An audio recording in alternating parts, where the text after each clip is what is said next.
Since I last spoke to the chief executive of Altona Rare Earths about critical raw materials and their strategic importance, global supply chains have been disrupted by trade wars, tariffs, export bans by China. So how is that impacting the company's Monte Muambe project in Mozambique with its multiple critical raw materials in development? I'm delighted to be joined by Altona's chief executive, Cedric Simonet. So, Cedric, rare earth elements, gallium, fluorspar, Monte Muambe has them all. So, with all this disruption, has there been increased strategic interest in this project? Yes, definitely. And these disruptions have started already almost a year ago, in December 2024, when China banned exports to the US of gallium and germanium. This ban is still in place. As you know, a few months later, China started to restrict exports of seven rare earth elements, including terbium and dysprosium, which we also have at Monte Muambe. And then more recently now, China has restricted the exports of another 5 rare earth elements. So there is clearly an escalation in this trade war, which is mostly between China and the United States. We are seeing some very strong reactions from the United States side. Recently, the Pentagon committed $1 billion in setting up critical materials stockpiles. And just yesterday, JP Morgan's announced that they were committing $1.5 trillion towards investment in critical raw material supply chains for the US. So very, very clearly there is an escalation. And at Monte Muambe, as you've said, we have several of these critical materials between the rare earths, the fluorspar, and the gallium. So definitely that creates a very favorable context for us, and we are seeing increasing strategic interest in our project. Okay, so is the phone red hot? Are you taking more and more phone calls from unsolicited potential partners? Yes, absolutely. This is exactly what's happening. And more interestingly, as you know, we are already engaging with the US government, but now we have other US government agencies calling us. Okay, so which government agencies are calling you? Because the one that's been on my horizons is the United States Trade Development Agency. It funds the upfront work that sets projects in motion. I'm just wondering, how does this deal work? Is it that they fund you, you extract and then export to the States? You know, how long would this relationship last for? And would Altona be well compensated? All right. So the US TDA negotiation which we have currently is with respect to the funding for the pre-feasibility study of the project. This is something that was not available previously, and now it's available. So we are making the most of it with US TDA. The way it works is that if this goes through, the US TDA will do basically tendering for consultants from the US to come and do the work for the pre-feasibility study. This will come with a commitment from us to avail the rare earths and potentially the gallium also to the United States. So a commitment, obviously, that these resources will not go to China, basically. And this will be the start of a long-term relationship, because post-pre-feasibility study, there are other tools from the US government to fund critical raw material projects. And we already had contacts with the DoD, with DFC, with Prosper Africa regarding this. So it's really just a first step. And once we start with the US government is definitely going to follow through. So is this an exclusive arrangement? Is there not potential for partnerships with a European-wide network, for example? Well, so far, what we have seen is that the US government considers itself as the main target for these minerals, but they also consider allied countries in the same category. You know, whether it's the United Kingdom or Australia. So it doesn't mean that all the production would go to the US, but it would go to the US and allied countries, and it would not go to China. Okay, I'm just wondering what they really are interested in. I want to get into sort of the geology in a bit more granular detail, because how does the presence of gallium associated to rare earths change the economics of some of the rare earth ore bodies at Monte Muambe? All right, we discovered the gallium in April this year. It's a very recent discovery. We've been really active in trying to understand where exactly it fits in the geological system. It actually doesn't fit with the rare earths.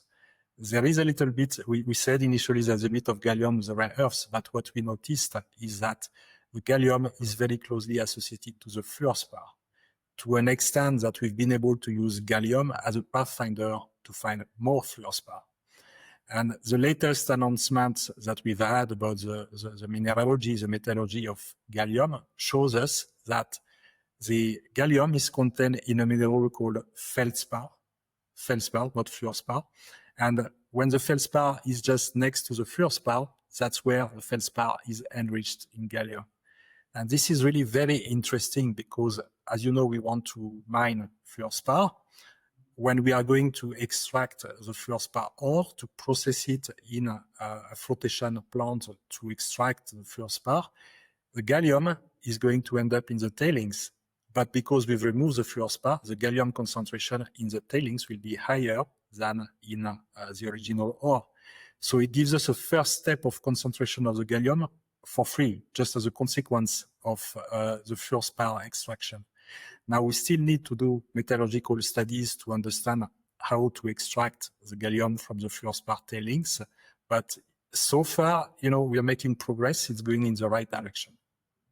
So we've discussed this before, so I just need a brief answer to this next question because, as you said, Monte Muambe contains fluorspar. So what are its uses, and does Muambe have enough to make this a viable commercial side of the business? All right, so fluorspar has got many uses. It's an industrial mineral. It's not one of these new fancy minerals. It's an industrial mineral. It also has critical applications, but it's a mineral which is basically imported by every single country in the world with a very well-established market. So fluorspar is used as fluorspar as a smelting agent, as a flux. What that means is that when you mix it with a metal that you want to smelt, it lowers the melting temperature. So it makes it less costly to smelt, for example, iron. Any piece of iron that you touch has been smelted using fluorspar. It takes about 9 kilos of fluorspar to make one ton of steel. So it's a very important metal. And then also fluorspar contains the chemical element fluorine. It is the only viable source of fluorine. Anything that is made that contains fluorine, the fluorine comes from fluorspar. And that includes your toothpaste. If it says fluorine, that's from fluorspar.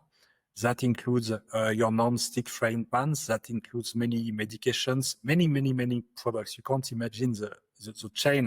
The fluorspar industry is talking about the tree of fluorspar applications. There are so many. So it's a very interesting market. In terms of what we have at Monte Muambe, we keep on finding more, and we have teams on the ground right now.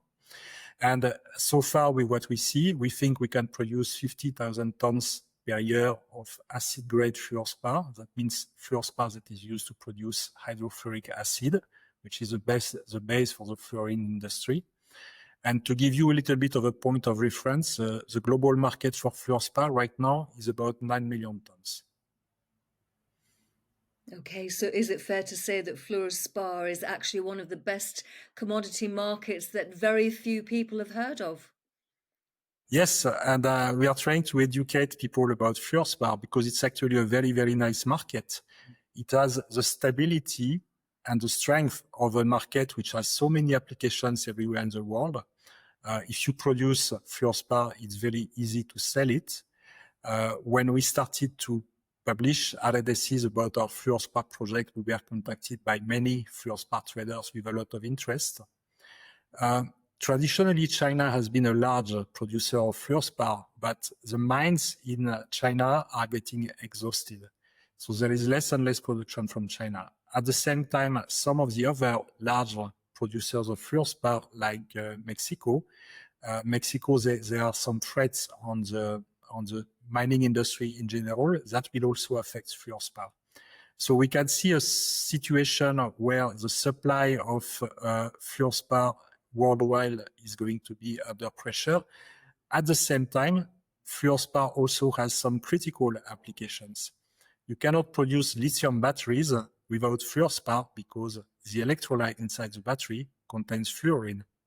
And also, if you want to produce nuclear energy, which is very important nowadays with all the data centers and all this, the process of manufacturing the nuclear fuel uses fluorine. The fluorine also comes from fluorspar.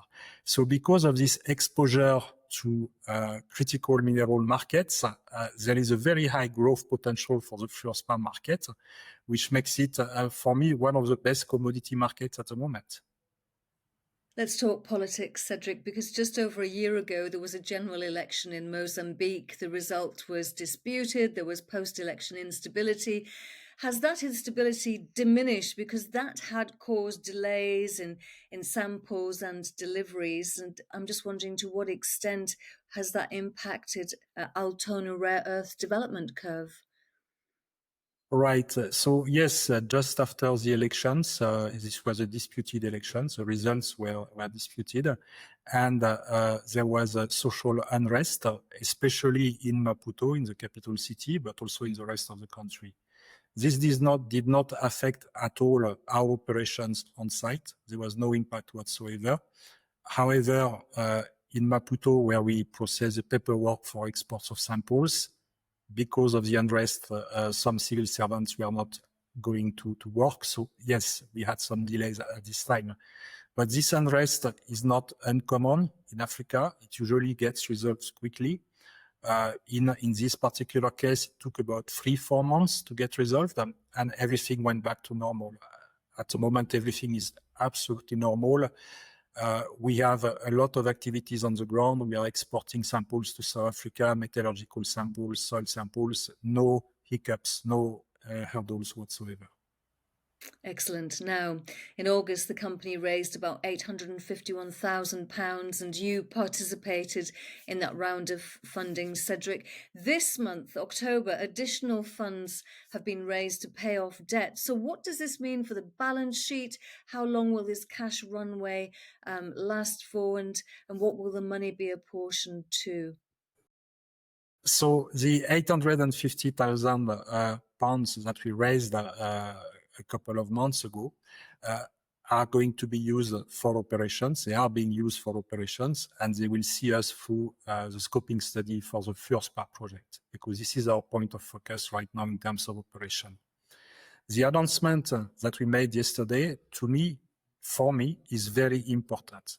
For the past few months, one of our key corporate objectives has been to try to clean up the balance sheet of the company, to clean up the capital structure.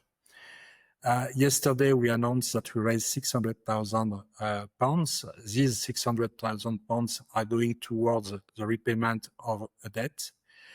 More than half of the debt of the company is being repaid now. The remaining half, which was reaching maturity in October this month, has been extended for a period of 1 year. So it's not a short-term issue for the company anymore. Even better, it has been turned into a convertible debt at a price of 2.5p. And in this process, we have even reduced further the number of 1.5p warrants outstanding. So I'm very happy with this outcome. It's perfect for the company. We have made a big step forward in cleaning up the balance sheet of the company. We are now in a much better position to make the most of the exciting news flow which is going to come, especially very soon with the US government involvement. Okay, but you do have money, so how are you going to spend it? So we are spending it on the obviously some corporate G&A, that's usual, but we are very, very lean company, a small team. So most of the money is going into the ground. More details on what we are doing with the fluorspar scoping study. We are currently drilling on site. Actually posted on Twitter some photos of cores today. This drilling, there are two objectives. One is to produce samples to have a fresh resource estimate for fluorspar. And because recently we have seen the depth of this association between gallium and fluorspar, we will also include gallium in the resource. So we will have a resource for both fluorspar and gallium. There are very, very, very few companies in the world which have a JORC resource for gallium. This is going to be one of the first. So it will be a very important event. And then the other purpose of the drilling campaign is to produce representative metallurgical samples, which are going to be used for the final fluorspar metallurgy, which will feed into the process flow sheet and design, and which will be a key deliverable of the scoping study. So this is what we are doing with the money that we raised. Okay, so finally, Cedric, you've got the networks with the US, you've got some cash. What are the big milestones that we're going to hear about before the year end? So as far as the rare earths are concerned, the big milestone, obviously, is the outcome of the engagement with the USTDA.